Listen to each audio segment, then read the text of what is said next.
Každý muž sa môže stať otcom, no len výnimočný je oteckom.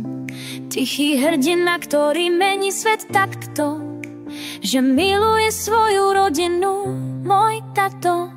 Otec je niekto, kto ťa drží, keď plačeš, napomína ťa, keď porušuješ zásady.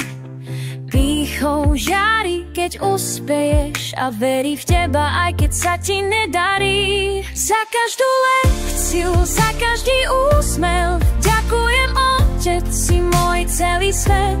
V neľahkej chvíli si tu pre mňa, neváhaš a pomôžeš mi hneď.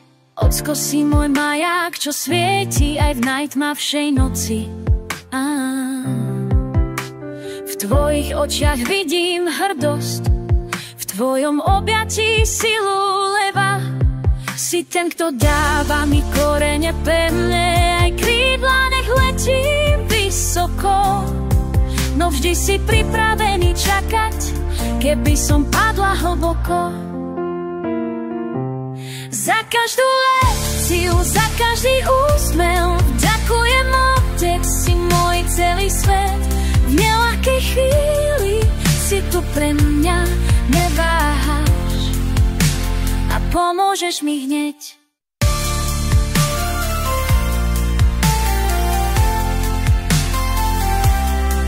Si mi sprievodcom a ochrancom, v srdci navždy ostaneš.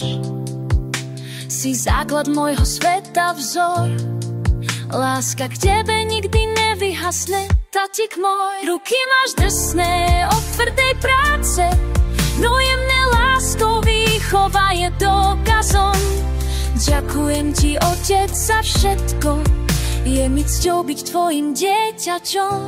Za každú lekciu, za každý úsmev ďakujem, otec, si môj celý svet.